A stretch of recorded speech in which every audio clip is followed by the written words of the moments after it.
अस्पृश्य, ज्यांना शतकानुशतके गाव कुसाबाहेर ठेवण्यात आले, ते नेमके कोण?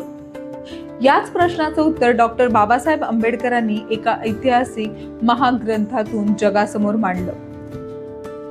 अस्पृश्य मूळचे कोण आणि ते अस्पृश्य कसे बनले, हा जगप्रसिद्ध संशोधन ग्रंथ डॉक्टर बाबासाहेब आंबेडकरांनी सर्वात प्रथम लिहिला. भारतीय अस्पृश्यतेच्या इतिहासावर प्रकाश टाकणारा हा एक अत्यंत महत्त्वाचा ऐतिहासिक आणि समाजशास्त्रीय दस्तऐवज आहे. हा केवळ एक इतिहास नाही, तर अन्यायाची चिरफाड करणारं एक दाहक वास्तव आहे. अस्पृश्यतेची मुळं ही वर्णव्यवस्थेच्या पलीकडच्या संघर्षात दडलेली आहे, हे डॉक्टर बाबासाहेब आंबेडकरांनी अगदी पुराव्यानिशी सिद्ध केलं आहे. तर आपली खरी मुळं शोधायची असतील तर विनिमय पब्लिकेशनचे हे अस्पृश्य मूळचे कोण आणि अस्पृश्य कसे बनले हा ग्रंथ एकदा नक्की वाचायला हवा. प्रमुख वितरक राजेंद्र थोरे. जय भीम.